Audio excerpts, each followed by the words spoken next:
헝가리 다뉴브강에서 한국인 관광객 33명이 타고 있던 유람선이 침몰해 7명이 사망하고 19명이 실종됐습니다. 사고가 난 유람선은 야경 투어를 마치고 선착장을 코앞에 둔 상황에서 다른 배와 부딪힌 것으로 파악됩니다. 사고 당시 헝가리 다뉴브강은 나흘째 장대비가 내려 강물이 불어나고 물살이 빠른 상태였습니다. 구조 작업도 난항을 겪고 있습니다. 유람선 침몰 사고의 사망자와 실종자 가족 10명이 내일 새벽 출국합니다. 이 시각 사고 현장 수색과 구조 작업 상황 알아봅니다. 국세청이 고액 체납자 300여 명을 적발했습니다. 근데 이렇게 남의 집을 드시면 어떡해요? 인형 밑에선 현금 다발이 등장했고 금고에선 골드바가 나왔습니다. 오늘 새벽 부산의 한 가정집 마당에 몸무게 100kg짜리 멧돼지가 나타나 경찰이 실탄 20발을 쏴 사살했습니다. 법인 분할 임시주주총회를 하루 앞둔 현대중공업 노조가 이 시각 현재 주총장을 점거하고 있습니다. 현대중공업은 내일 주주총회를 반드시 열고 물적 분할 논의를 처리하겠다는 입장이어서 노사 충돌 우려가 커지고 있습니다.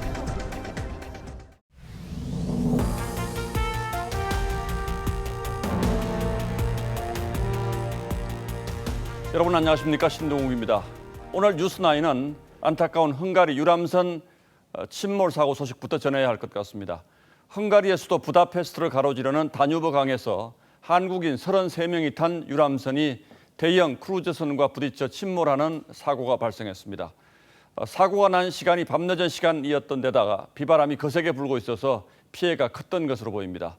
지금까지 7명이 사망한 것으로 확인됐고 19명은 실종된 상태입니다. 그리고 확인된 생존자는 7명입니다. 먼저 안영영 기자가 보도합니다. 헝가리 관광 명소인 국회의사당 앞에 떠 있는 소형 유람선으로 대형 유람선이 빠르게 접근합니다. 소형 유람선을 미처 발견하지 못한 듯 속도를 줄이지 않고 뒤에서 부딪히더니 그대로 앞으로 밀고 나갑니다. 소형 유람선은 뒤집히고 대형 유람선은 교각 앞에서 급히 방향을 틀더니 뒤뚱거리며 선착장 쪽으로 향합니다. 다뉴브강을 찍은 CCTV에 찍힌 소형 유람선 허블 레아니호의 침몰 순간입니다. It's really tragic. Making their best in order to save as many people as it is just possible. 허블 레아니호는 야경 투어를 마치고 선착장 도착을 불과 몇 분 남기고 있었습니다. 현지 시각 어제 저녁 9시 5분, 우리 시각으로는 오늘 새벽 4시 5분쯤이었습니다. 사고 선박에는 한국인 단체 관광객 33명이 탑승하고 있었습니다. 관광객 30명, 가이드 2명, 사진작가 1명이었습니다. 7명은 사고 직후 구조됐지만 7명이 사망했고 19명은 실종됐습니다. 지금 7명 저희가 구조한 이후에 추가 구조자는 안타깝게 없는 상황입니다. 헝가리인 선장과 승무원도 실종된 상태입니다. 당시 부다페스트에는 강한 바람을 동반한 폭우와 천둥 번개가 치고 있었지만 야경 투어 일정은 그대로 진행됐습니다. TV조선 안영영입니다. 이 안타까운 사고는 관광객들이 낮 일정을 마치고 유람선을 타고 1시간 동안 부다페스트의 야경을 감상한 뒤에 선착장에 내릴 채비를 하던 중 갑자기 일어났습니다. 이어서 유지현 기자가 보도합니다. 현지 시간 29일 밤 8시쯤 한국인 관광객들은 유람선에 올랐습니다. 다뉴브강 8개 다리 가운데 가장 아름답다는 세체니 다리와 부다페스트를 상징하는 부다 왕궁, 헝가리 건축 역사가 집대성된 국회의사당을 1시간 동안 둘러보는 코스. 다뉴브강을 중심으로 양쪽에 펼쳐지는 풍경, 특히 야경을 감상하는 인기 높은 관광 상품입니다. 사고는 유람선 투어를 마치고 선착장으로 돌아오던 중 일어났습니다. 출항 1시간여 만에 머르기트 다리 아래서 슬로바키아로 향하던 크루즈선 바이킹 시그윈호의 배 뒷부분을 들이받친 겁니다. CCTV 화면에도 크루즈가 방향을 틀면서 앞에서 서행하던 유람선을 추돌하는 듯한 모습이 잡혔습니다. 구명조끼를 착용하지 않고 있던 탑승객들은 큰 유람선이 가까이 다가올 때까지도 사고를 전혀 예상하지 못한 것으로 전해졌습니다. amint mennek ott a hajók. Ez ugye a Hableány és a Viking nevű hajóról van szó. Maga a Hableány egyébként az ütközés követően kb. 7 másodpercen belül az oldalára fordul és elsüllyed. 헝가리 경찰은 사고를 낸 크루즈호를 억류해 조사 중이라고 밝혔습니다. TV조선 유지현입니다. 사고 지점은 선착장 근처였고 강폭도 넓지 않았는데 피해가 이렇게 컸습니다. 부다페스트에는 당시 나흘 동안 비가 와서 물이 많이 불어 있었고 수온도 12도 안팎으로 매우 낮았다고 합니다. 그래서 구조된 사람들도 인공호흡을 통해서 겨우 살려낸 것으로 전해졌습니다. 보도에 이채현 기자입니다. 헝가리 다뉴브강의 모습입니다. 계속된 폭우로 흙탕물이 불어나 있고 수색선이 덩그러니 떠 있습니다. 이틀 전에 그 배를 탔는데 선장님이 강변도로가 주말 중이면은 아마 다 찰 거다. 그때는 배가 뜰 수 없을 거다라고 얘기를 했거든요. 불어난 물로 사고 직후에 구조된 생존자가 3km 떨어진 곳에서 발견될 정도로 유속이 빨랐습니다. 밤새 전문 소방관 96명과 소방차, 레이더 스캔 등의 특수 장비를 투입했고 다리 위에서 촬영 중이던 영화 제작진도 강물에 조명을 비추며 도왔지만 구조 작업이 어려움을 겪는 이유입니다. 생존자 수색 작업도 하류 지역에 집중하고 있습니다. 구급차 17대가 하류 지역에서 3km 간격으로 대기 중입니다. 거기 강변에 앰뷸런스 한 대로도 있고 수색 작업하는 거는 일단 거기는 넓게 없고 밑에 하류로 내려가 있는 것 같다고. 수온 역시 10도에서 12도로 체온은 물론 목욕탕 냉탕 온도보다 낮습니다.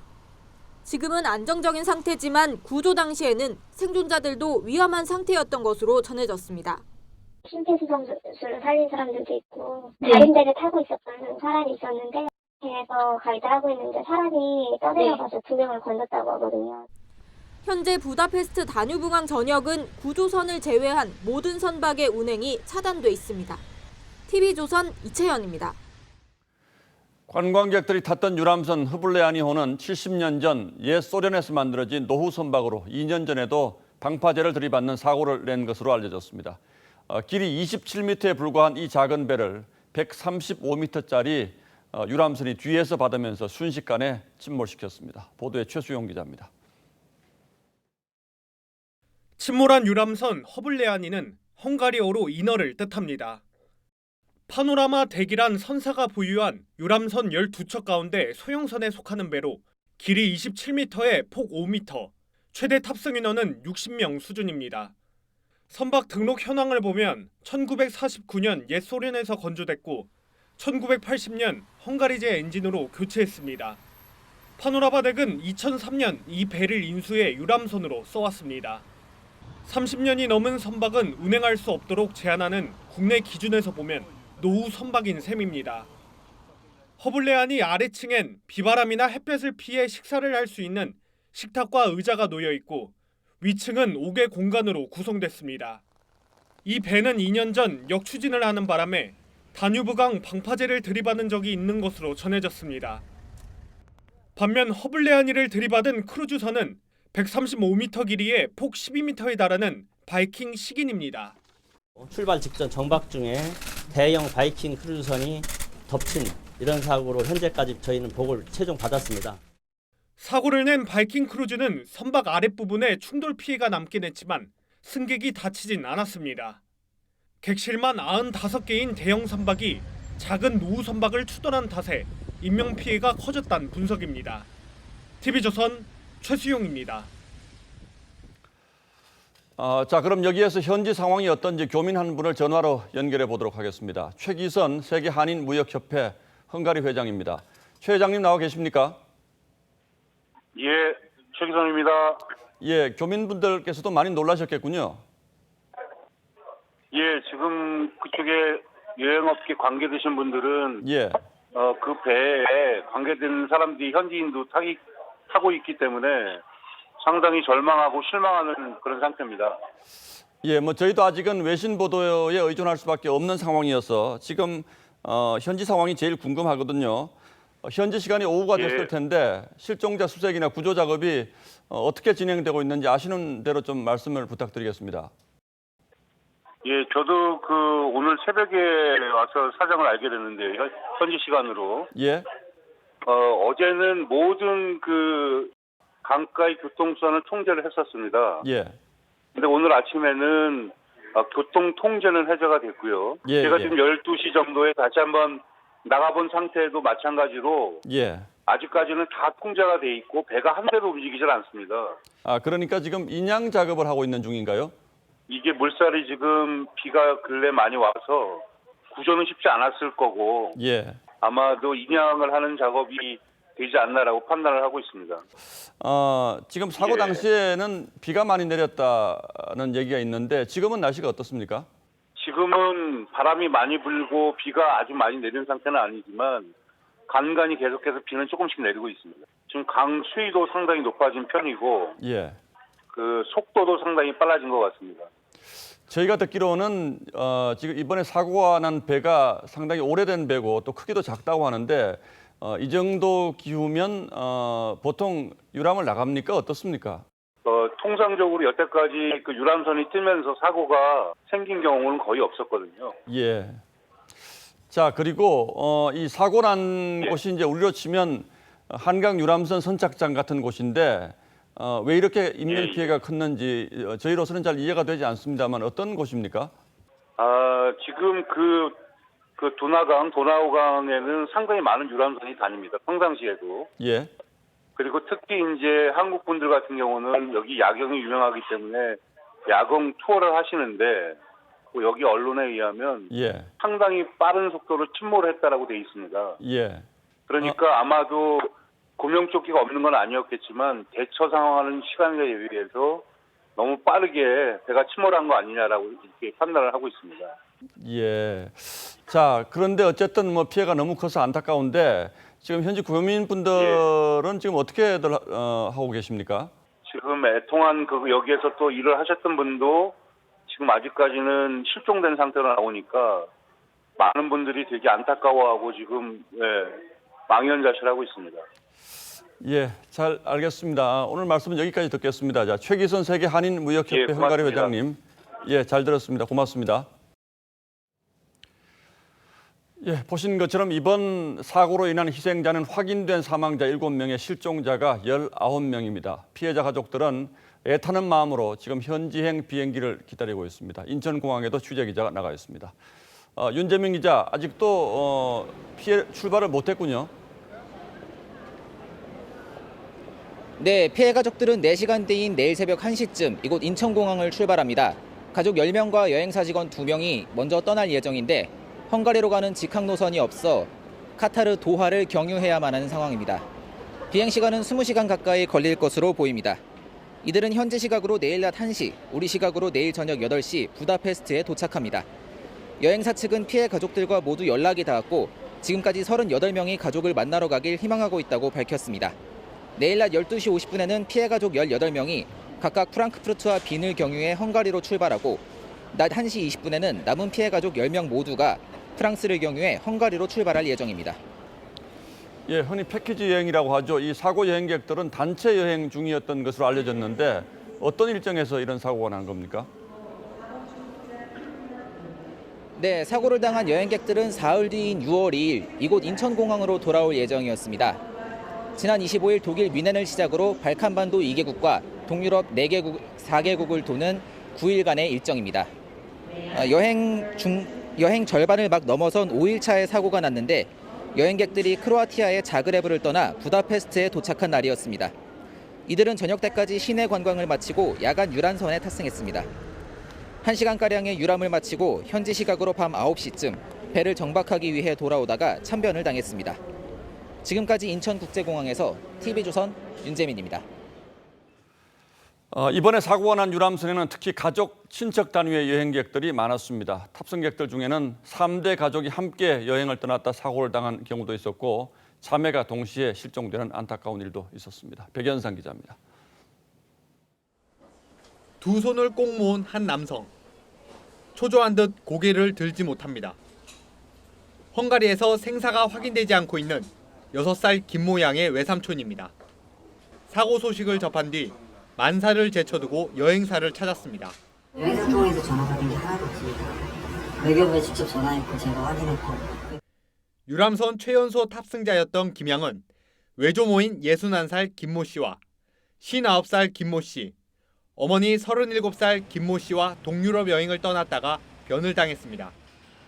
딸인 김 씨가 직장 때문에 집을 비우는 동안 외손녀를 돌봐준 친정 부모를 위한 효도 여행이었습니다. 우리는 매일매일 보는 입장이죠. 다니시면서 매일매일 보는 입장이라. 하지만 이들 가족의 생사는 아직 확인되지 않고 있습니다. 여행사에는 사고 소식을 들은 피해자 가족들의 발길이 이어졌습니다.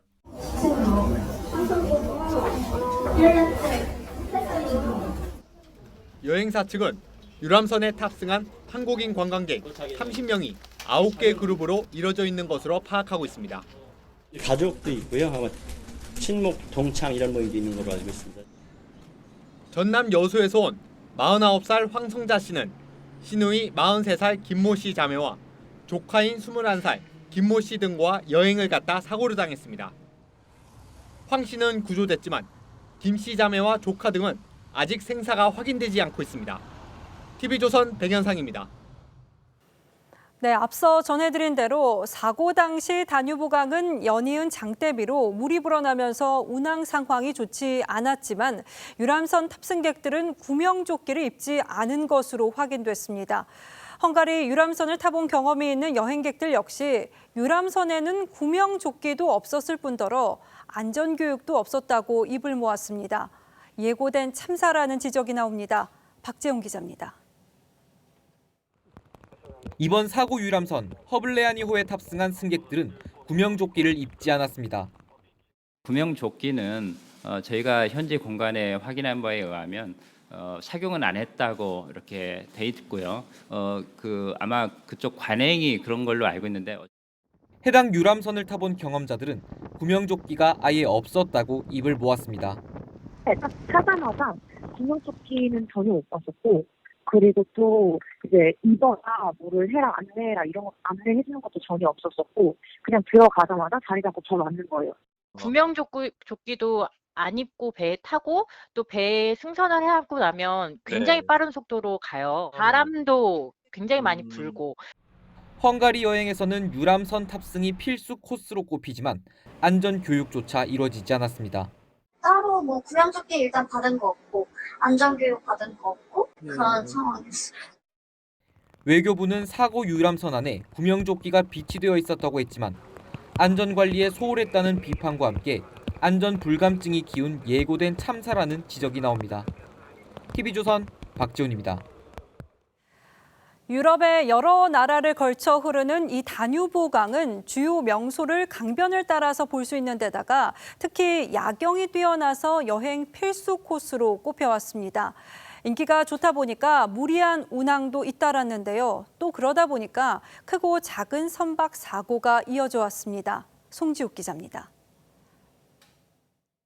독일에서 발원해 오스트리아, 헝가리, 루마니아를 거쳐 러시아까지 8개국을 거쳐 흑해로 흘러나가는 길이 2,858km의 다뉴브 강. 그중에서도 부다페스트는 다뉴브의 진주로 꼽힐 만큼 멋진 풍광을 자랑합니다. 강 주변에 펼쳐진 명승지를 한눈에 볼 수 있어 유람선이 복잡하게 엉켜 오가다 보니 크고 작은 사고도 발생했습니다. 실제 2016년 9월엔 독일 에를랑겐 근처의 다뉴브강에서 크루즈가 철도 교량에 충돌하면서 승무원 2명이 사망했습니다. 2004년 8월엔 오스트리아 과적 운반선이 사고로 인해 일대 운항이 전면 통제됐고 2011년 9월엔 대형 크루즈가 바지선과 충돌해 타고 있던 승객과 승무원 198명이 긴급 대피하는 일이 있었습니다. 야경 관람 유람선에 대해선 이미 사고 우려 목소리도 컸습니다. 통제가 전혀 없고 그런 난간에서 앉아서 사진을 찍거나 이런 경우도 굉장히 많아요. 넘어갈 수도 있고. 수요가 많다 보니 안전 조치는 소홀한 채 폭우나 급류 같은 악조건에서도 무리한 운항이 계속되었다는 지적이 나옵니다. TV조선 송지욱입니다. 네, 계속해서 우리 정부의 대책 짚어보겠습니다. 문재인 대통령은 오늘 하루 5차례에 걸쳐서 가용 자원을 총동원하고 신속 대응하란 지시를 내렸는데요. 외교부에 마련된 사고대책본부 연결해 보겠습니다. 자, 차정승 기자, 현재 정부 대처 상황을 좀 전해주시죠. 네, 강경화 외교장관은 잠시 뒤인 밤 11시 반쯤에 이스탄불을 경유하는 항공편을 이용해서 헝가리로 출발합니다. 사고 지점에는 현지 시간으로 내일 아침 8시쯤 도착할 것으로 보이는데요. 앞서 외교부 신속대응팀은 낮 1시에 먼저 헝가리로 출국했습니다. 생존자 수색을 도울 SSU 구조작전대대 7명과 해경구조대원 6명, 소방청 심해잠수부 9명, 그 외 국정원, 청와대 위기관리센터 등 39명도 저녁 8시 인천을 출발했습니다. 청와대는 오늘 하루 5차례에 걸쳐 문재인 대통령의 지시 내용을 전했는데요. 문 대통령은 긴급 대책회의를 주재하며 가장 중요한 건 속도라고 당부했습니다. 오후에는 빅토르 오르반 헝가리 총리와 전화통화를 하고 구조 대책을 논의했습니다. 문재인 대통령은 예정돼 있던 공무원 격려 오찬은 취소했습니다. 정치권도 한국당이 청와대 항의 방문을 취소하고 민주당 이해찬 대표가 장관 연세 오찬을 취소하는 등 예정했던 일정을 줄줄이 취소하면서 사고 대응에 주력했습니다. 지금까지 사고대책본부에서 TV조선 차정승입니다. 야당 국회의원에게 한미 정상간 통화 내용을 유출한 혐의를 받고 있는 외교관에게 최고 수준의 징계인 파면 처분이 내려졌습니다. 해당 외교관 측은 과한 징계라며 소청 절차를 밟겠다는 입장이고 자유한국당은 공포정치를 중단하고 강경화 외교부 장관부터 경질하라고 주장했습니다. 김정우 기자가 취재했습니다. 외교부 징계위원회는 주미대사관 소속 참사관 K씨를 파면하기로 의결했습니다.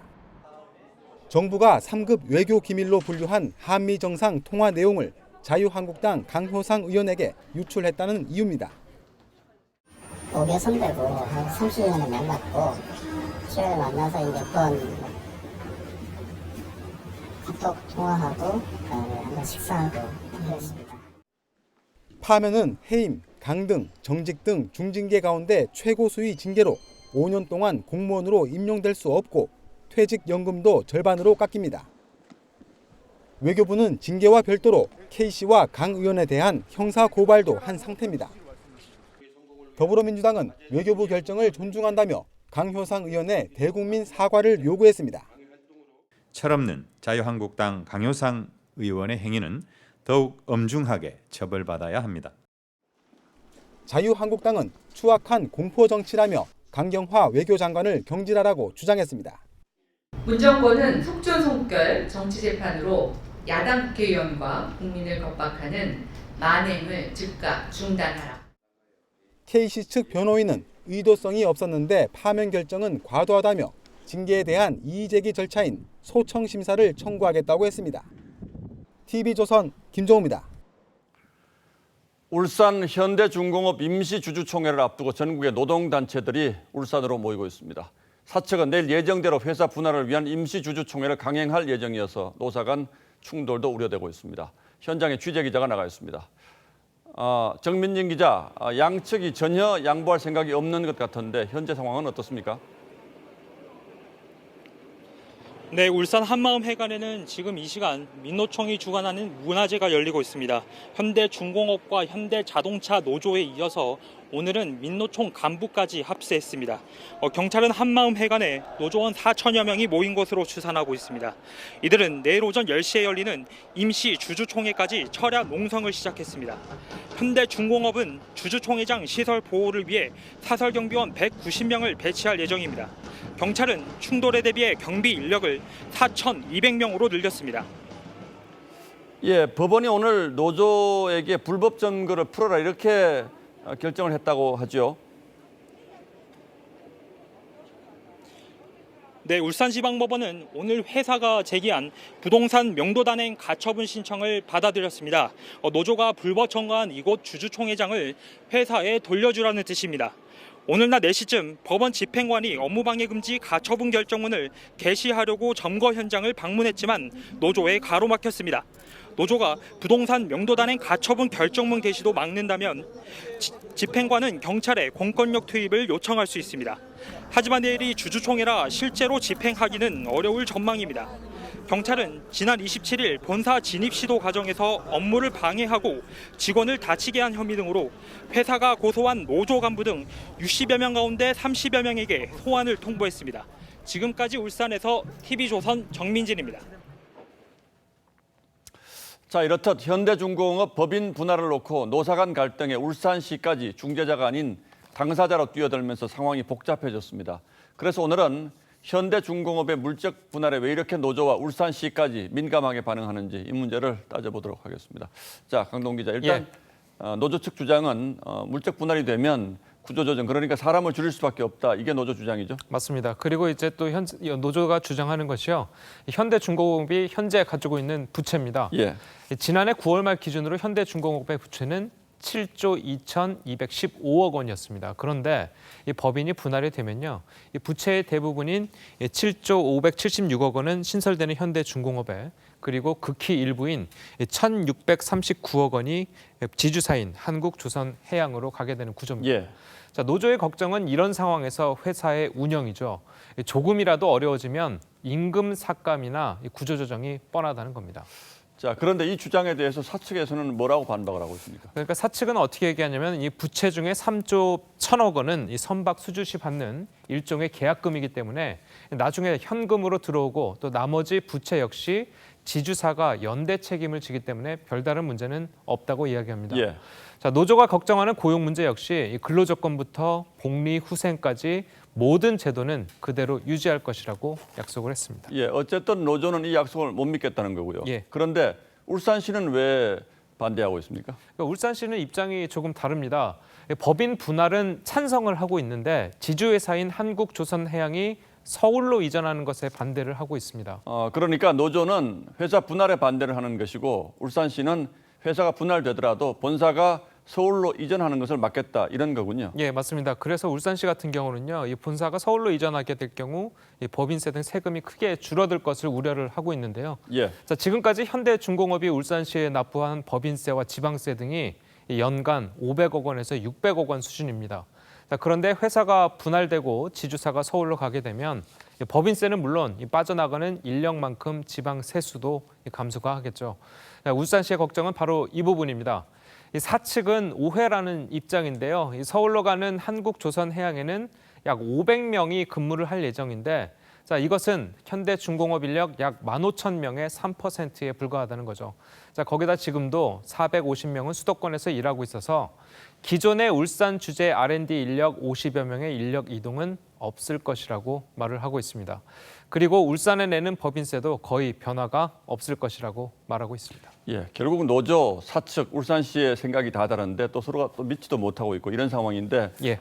결국은 뭐 다 자기 이익만 생각한다, 이런 느낌도 드는군요. 예, 맞습니다. 사실 이 조선업 침체, 세계적인 조선업 침체는 어제 오늘 일이 아니죠. 자, 그래서 몸집을 줄이고 생산성을 높이지 않으면 조선업 자체가 공멸할 수 있다는 이야기입니다. 자, 학계나 업계 모두 그런 면에서 법인 분할은 불가피하다고 보고 있습니다. 예, 이 정도 상황이면 이제 정부가 좀 나서야 될 텐데 아직 아무 말이 없죠. 예. 예, 어쨌든 내일 임시주총이 열린다고 하니까 일단 큰 충돌은 없었으면 좋겠습니다. 네. 강동원 기자, 잘 들었습니다.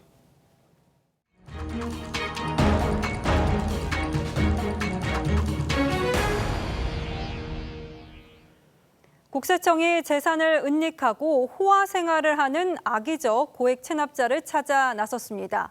인형 밑에서는 현금 다발이 나왔고요. 검은 봉지에 뭐가 들어있나 봤더니 5만 원짜리 묶음이 쏟아져 나왔습니다. 이 집에서 나온 현금만 5억여 원이었습니다. 국세청은 300여 명을 추적 조사해서 1,500여 원을 징수했습니다. 체납자 은닉백태 최윤정 기자입니다. 주방 싱크대를 뒤지자 검정 봉지에 담긴 현금 다발이 나옵니다. 국세청은 10억 원 이상을 숨겨둔 채 양도소득세 수억 원을 체납한 A씨를 추적해 5억 원을 압류했습니다. 실랑이 끝에 숨겨놨던 수표 3억 원을 내놓습니다. 또 다른 고액 체납자 B씨는 부동산 양도대금을 시동생 계좌로 수령한 뒤 수표로 인출해 숨겨놨다가 국세청에 적발됐습니다. 급하게 장난감 인형 밑에 현금을 숨겨보지만 발각되고 배우자 명의의 대여금고에서 숨겨둔 골드바 11개를 압류당합니다. 이렇게 온갖 수법으로 재산을 숨겨놓고 고급 주택에 거주하는 등 호화 생활을 누린 고액 체납자는 325명에 달했습니다. 국세청은 이들로부터 1,535억 원을 징수했습니다. 고액 체납자의 거주지는 서울이 가장 많았고 경기, 부산 순으로 나타났습니다. 체납자 본인뿐만 아니라 조력자까지 조세범 처벌법에 따라 형사고발하는 등 엄정 대응하고 국세청은 이들을 포함해 올 들어 4월 말까지 3,185명에게서 체납액 6,952억 원을 징수했습니다. TV조선 최윤정입니다. 오늘 새벽 부산의 한 주택에 100kg짜리 멧돼지가 들이닥쳤습니다. 이 멧돼지가 난동을 부린 통에 경찰관 1명이 부상하는 등 긴박한 상황이 벌어졌는데요. 결국 경찰은 실탄 20발을 쏴서 멧돼지를 사살했습니다. 하동원 기자입니다. 멧돼지 한 마리가 학교 주차장에 나타납니다. 갑자기 내달리더니 높이 1.5m 담장을 훌쩍 뛰어넘습니다. 멧돼지가 뛰어든 곳은 주택 정원이었습니다. 무슨 소리가 나서 인기척이 나니까 베란다 쪽으로 해가지고 도망가더라고요. 멧돼지를 발견한 경찰관이 실탄을 쏩니다. 맞았다. 흥분한 멧돼지가 경찰관을 덮칩니다. 놀란 경찰관들이 황급히 달아납니다. 경찰은 잇따라 총을 쏴 멧돼지를 잡습니다.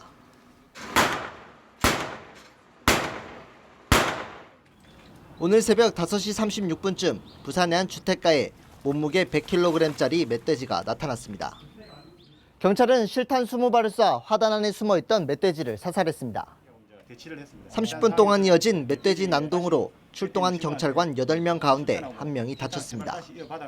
너무 급박해가지고 권총 개머리판으로 머리를 막 때리고 하는 그런 다급한 순간이었습니다. 경찰은 근처 금정산에 사는 멧돼지가 먹이를 찾아 주택가까지 내려온 것으로 보고 있습니다. TV조선 하동훈입니다. 부동산 사기가 들통나자 고의 교통사고를 일으켜서 살해를 시도한 일당이 경찰에 붙잡혔습니다. 교통사고를 당한 60대 여성은 2달 가까이 의식을 찾지 못하고 있습니다. 이성진 기자입니다. 한 여성이 주택가 도로에 들어섭니다. 내리막길에 있던 승용차가 갑자기 여성에게 돌진합니다. 다리가 꺾인 채로 쓰러지게 했는데 다치가지고 얼굴이 창백하고 하다 보면은 머리에서 피가 나고 있었습니다. 지난 4월 경남 양산시의 한 도로에서 65살 A씨가 몰던 승용차가 63살 여성 B씨를 들이받았습니다. B씨는 아직 의식을 찾지 못하고 있습니다. 그런데 경찰 조사에서 계획된 사고임이 드러났습니다. 운전자 A씨와 부동산업자 58살 C씨 등은 범행 며칠 전부터 피해자가 사는 아파트에 찾아와 피해자의 동선을 파악하는 등 범행을 치밀히 계획했습니다. A씨는 사고 전에 C씨에게 2천만 원을 받은 사실도 드러났습니다. 경찰은 B씨가 C씨를 사기 혐의로 고소하는 등 법적 조치에 들어가자 고의 교통사고를 꾸민 것으로 보고 있습니다. C씨는 그러나 살해 의도는 없었다고 주장했습니다. 부동산에 대해서 안전장치를 하기 위해서 건전당 설정을 요구하고 부풀려진 투자금에 대해서 요구를 하게 되었습니다. 경찰은 C씨에게 B씨를 소개해주고 현장 답사에 동행했던 60대 여성도 살인 미수 혐의로 구속했습니다. 이 여성은 자신의 혐의를 부인하고 있습니다. TV조선 이성진입니다. 올해 개별 공시지가가 예년보다 큰 폭으로 올랐습니다. 서울 지역 인상폭은 지난해의 2배로 12%가 넘었고 전국적으로도 10년 만에 최고 상승폭이었는데요. 이렇게 되면은 토지 가격을 중심으로 매겨지는 세액 부담도 늘고 이 부담이 또 임대료로 전가가 될 수 있어서 자영업자들은 전전긍긍하고 있습니다. 지선우 기자입니다. 서울 중구의 상가 밀집 지역. 중구의 올해 공시지가 상승률은 20.5%를 기록했습니다. 서울에서 가장 높습니다. 공시지가가 오르면 보유세가 인상되고 임대료 상승으로 이어질 수 있습니다. 상인들에겐 엎친 데 덮친 격입니다. 많은 상대들이 이사를 가고 부신사무실 많은. 유명 상권일수록 공시지가 상승폭은 더 컸습니다. 전국에서 공시지가가 가장 비싼 땅인 서울 명동의 한 화장품 매장 부지로 제곱미터당 1억 8,300만 원에 달했습니다. 지난해 9,130만 원에서 2배 이상 올랐습니다. 전국적으로도 공시지가는 평균 8.03% 상승해 11년 만에 최대폭으로 올랐습니다. 상승률은 서울이 가장 컸고 광주, 제주도 두 자릿수를 기록했습니다. 공시지가가 오르면서 보유세 부담도 커졌습니다. 서울 성수동의 한 공업용 토지의 경우 보유세는 6천여만 원에서 9천만 원으로 50% 가까이 오르고 대구 동성로의 토지도 800여만 원 들어 39.8% 인상될 전망입니다. 실거래가의 차이 격차를 좀 좁힌다라는 거에 초점이 맞춰져 있는 것 같거든요.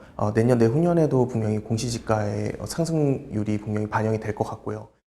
개별 공시지가는 내일부터 부동산 공시가격 사이트 등에서 열람할 수 있고 이의 신청은 오는 7월 1일까지 각 지자체에서 접수합니다. TV조선 지선호입니다.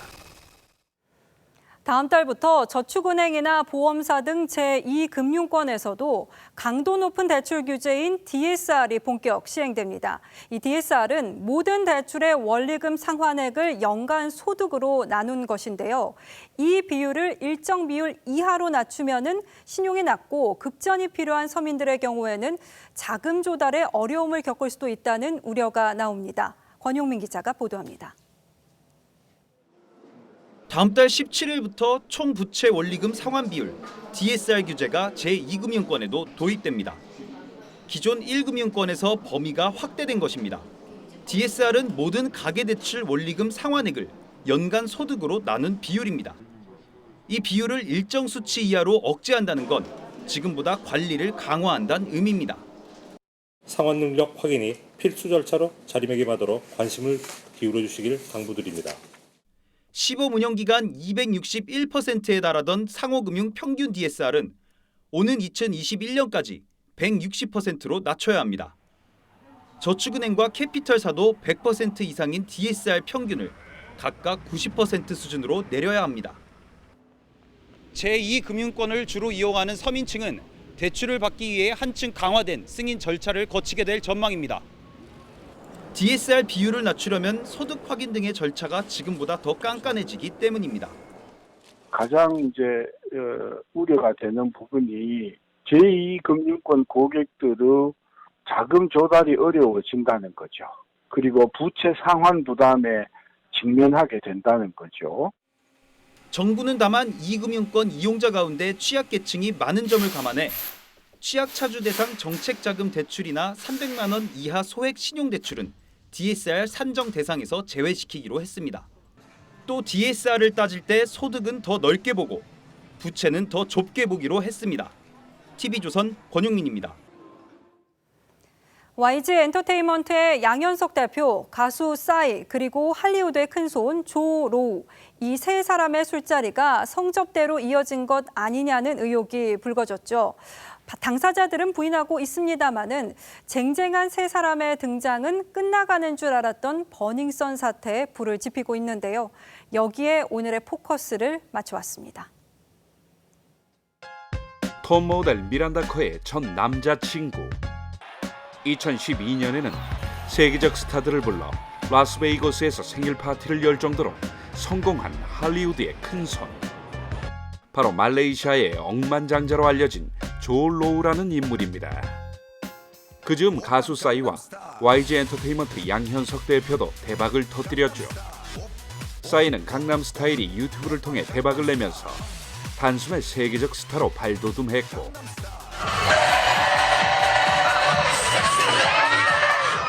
당시 싸이 소속사 대표였던 양현석 씨는 연예계에서는 처음으로 소유 주식 가치가 3천억 원을 넘는 연예인 최고 주식가부에 오릅니다. 싸이가 세계적으로 인기를 끌면서 양현석 대표가 연예인 중에 최고의 주식 부자가 됐다고 합니다.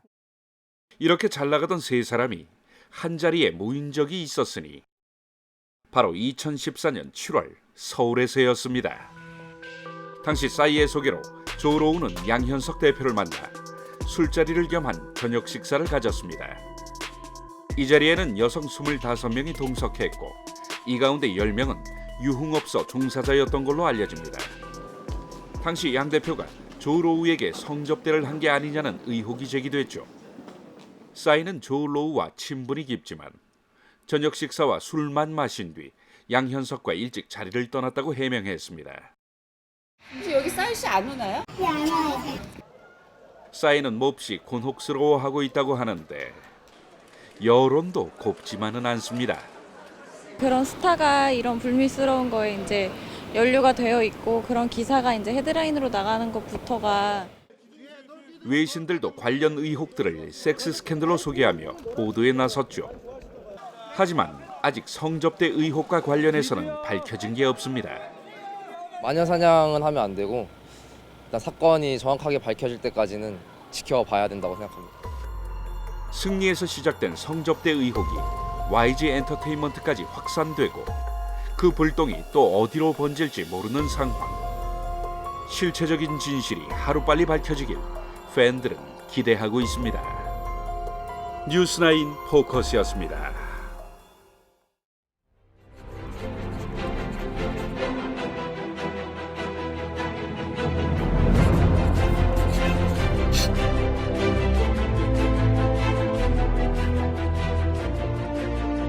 칸과 베니스를 비롯해 국제 영화제를 휩쓴 홍콩의 단편 영화 버스 44입니다.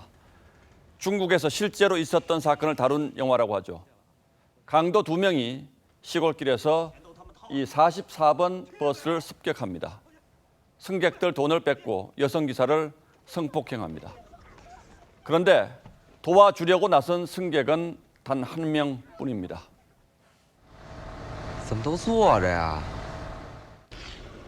이 청년은 강도에게 다친 채 버스를 떠나보냅니다.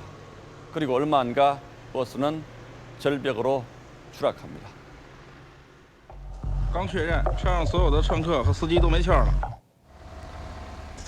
감독은 중국에서 꺼리는 숫자 4를 둘 겹쳐 버스 번호를 붙였습니다. 방관하는 공동체가 어떤 운명을 맞게 되는지 암시한 겁니다. 이 영화를 다시 생각해보게 된 건 울산 현대중공업 사태 때문입니다. 현대중공업과 대우조선해양의 합병에 반대하는 노조원들이 시위를 벌이는 과정에서 벌써 여러 명의 부상자가 발생했습니다. 노조원들이 본사 진입을 시도하는 과정에서는 현관의 대형 유리문이 깨지면서 직원 1명이 실명 위기라고도 합니다. 노조원들은 임시주주총회가 열릴 빌딩에 난입해 나흘째 점거 중입니다. 전국의 노동단체가 울산으로 집결해 지금 울산은 전쟁 전야 같은 긴장감이 감돌고 있습니다.